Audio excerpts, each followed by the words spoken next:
Today marks 1 year since U.S. President Donald Trump took office, and Canada's relationship with our neighbors south of the border is nearly unrecognizable. New tariffs on Canadian goods, along with threats of turning us into the 51st state, were just the beginning, it seems. Now, old alliances like NATO are at risk of collapse, and the Western world is facing a deeply uncertain future.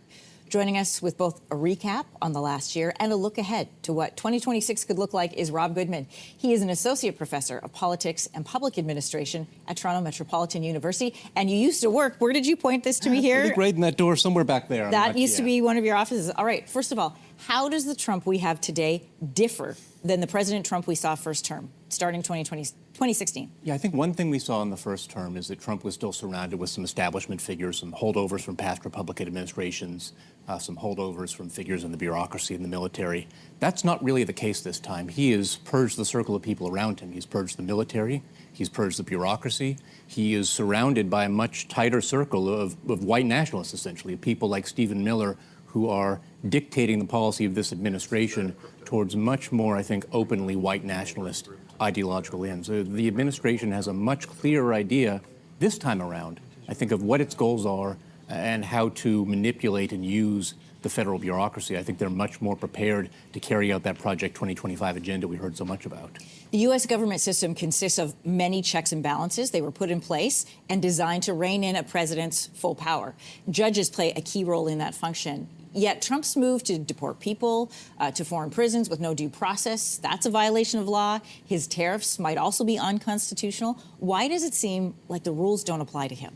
Well, I would say the U.S. used to be a system defined by checks and balances. I know that's a version we learn in civics classes. Sometimes that's still the version I teach to my students. But the point is, the U.S. political system is in crisis right now. And what we're seeing Donald Trump carry out and get away with, I think, doesn't just get chalked up to his capabilities as a politician or his control over the party, but to this long-standing crisis in American politics that's been developing for quite some time. We've seen the collapse of Congress as sort of an independent check on the executive, the consolidation of an executive that claims unlimited power over federal agencies, and now under President Trump, even unlimited power to impose tariffs, to control spending unilaterally, all sorts of things that the founders didn't really envision, all sorts of things that the founders identified as tyranny, as things that the Constitution is supposed to guard against.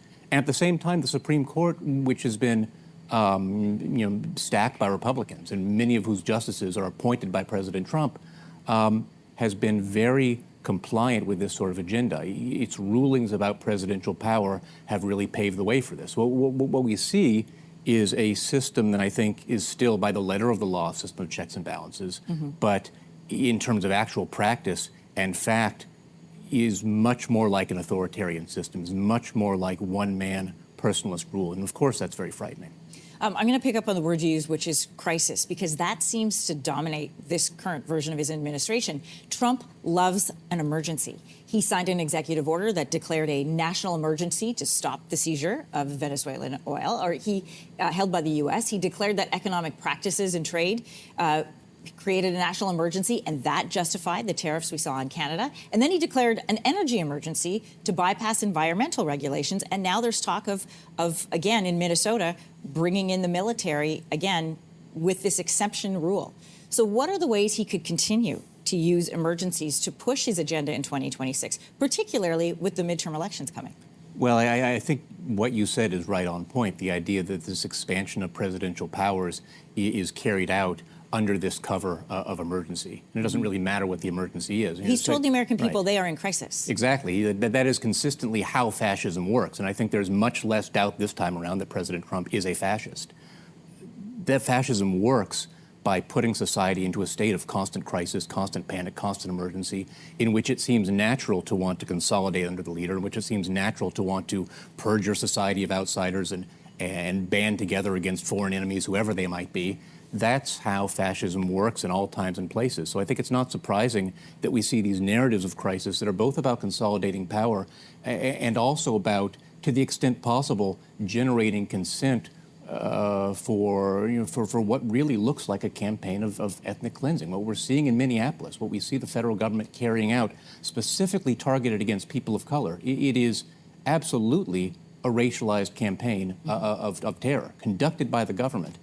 And I think the only way that the Trump administration can plausibly justify this is some kind of emergency. But the interesting thing is that claim, despite their use of it, hasn't really caught on, I think, to the extent that they expect. I think it's not really popular.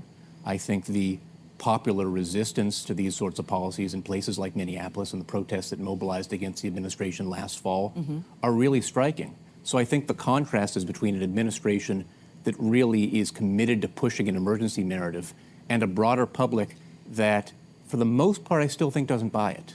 So I wanted to ask you about that because, we say on this side of the border it doesn't seem to be popular, but how do we know that? We also see when you go on social media, when you watch people who are there, there is a strong support for this president and what they feel is the protection of America. So where do Americans land in this administration as we look ahead to 2026? Yeah, well, I think it's absolutely true that there is a strong support, strong floor of support for far-right policies, for white nationalist policies, for authoritarian policies, maybe 30, 40%. I mean, if you study American history, it's been like that for quite a lot of American history. But I think the more encouraging fact is that, on the whole, Trump's popularity right now is very low. His handling of immigration is very unpopular. He is less popular at this point in his term than Obama was, than Bush was at similar points in their terms, and they were all wiped out in midterms. So I think the interesting thing is the conflict between that and popularity and the fact that the administration is also acting like popularity doesn't matter. It's acting like it doesn't really expect to be held to public account. He may be struggling in the polls now, but does the MAGA movement end with him as we look ahead, possibly to 2028? There's, he's already made the caps that say Trump 2028, and there's also J.D. Vance waiting in the wings. What does it look like down the road? I think that's absolutely the question. I don't think anyone has a solid prediction about that, but I think what's really interesting is when we see these sort of personalist or charismatic regimes around the world in places like Latin America, in European dictatorships and so on, what we have often seen is an attempt to sort of inherit the mantle of the leader after he passes on, whether he just expires or whether his term in office comes to an end. Whatever it is, there's going to be a contest to inherit that mantle. But what I would suggest is successors to these charismatic personalist leaders have often gone quite far by sort of incarnating that leader and sort of pretending to represent the leader and carry his or her legacy forward. And what I think is so interesting about American politics right now, interesting and scary, is I think the threat of a fascist movement, the threat of MAGA in American politics, I don't think is going to expire with Trump. I think it's going to be a structural feature of American politics unless there are really serious constitutional reforms that attack the basis of far-right power and that attack the roots of this constitutional crisis. But that would be on par with Reconstruction. I think that's what America's up against.